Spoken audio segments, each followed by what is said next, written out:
Open Figma in your browser or the app on your computer. Tap New Design File. And then we'll tap Frame.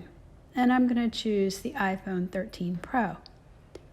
That gives me a page that's exactly the right size for that screen. Now I'm going to open up the Shape menu and choose Place Image.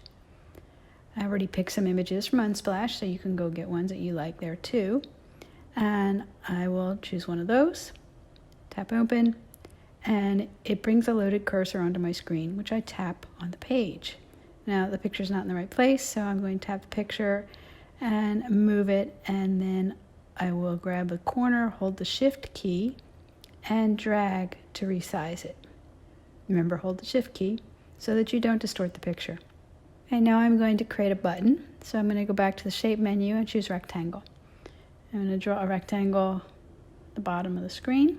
And I'm going to give it some rounded corners because that makes it look more friendly. Let's change the color of that rectangle. Tap the Fill Color swatch to open the color panel. Then tap the eyedropper and move it over and tap it. I'm going to use the sky, but wherever you want. And you'll get that color. Now I'm going to add some text in the button. So I got the text tool. I'm going to draw a box. And I'm going to type the word next. It's really small. So highlight that, and we're going to go change the size under the text. I typed 120. Oh, that's a little bit too big. So let's go for a smaller number. Let's try 40. That looks pretty good. I'm going to also tap to center it in the box. And I think I want to make it a little bolder, so I'm going to open up my font choices and choose extra bold. I also want to give it a better color, so I'm going to tap the Fill Color swatch. Open up that, get the eyedropper again, and this time I'm going to pick a darker color from the bottom of the picture, and that looks great. I can continue to make little adjustments to perfectly center my word in my box, which makes it look nice and professional. All right, let's make another page. So we'll do the same thing, tap Frame. Again, it's iPhone 13 Pro, and I'm going to put a picture on this one too, so I'm going to open the Shape menu and Place Image. I'll get the other picture I chose from Unsplash, and I'm going to drop it on that page. Okay, position it, and remember to hold the Shift key when you drag the corner to resize it. I need a button on this page too. I'll go to the first page and select both Next and the rectangle behind it. Press Command C or Control C, and then I'm going to select the name of the other page and then do Command or Control V to paste your button. So put it in exactly the same place on the new page. Now double tap the word Next and type Back. That's great. We need to change the colors, so highlight Back, tap the color swatch, get the eyedropper, and I'm going to pick a color from the water.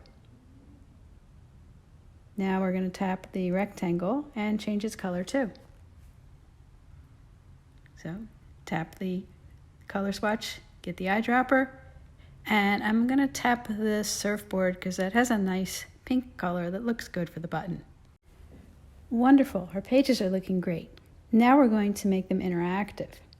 So we're going to switch to prototype mode by tapping prototype in the upper right hand corner. Now you'll see the linking areas for each object. So tap the circle that's on the right hand side of the Next button, and you'll be able to draw a link and drop it onto the second page. In the interaction details, we're going to change the animation from instant to dissolve, because that makes it much smoother. Now tap the circle on the right hand side of the back button and draw its wire over to the first screen.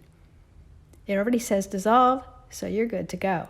All right, tap the play button in the top right corner and we'll actually get to see how this works. Move your cursor over the button, tap it, and you'll see the next screen. Then tap one back and you'll go back to the first screen. Now we want to share the prototype so that we can hand it in and our classmates can enjoy it. Tap copy link and close that box.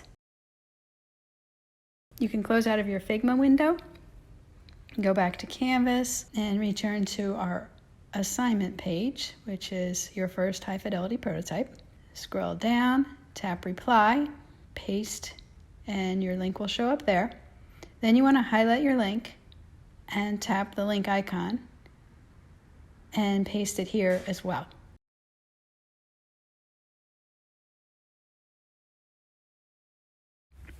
Tap Save, and now your link is in our Canvas page, and your classmates can tap it and visit your prototype.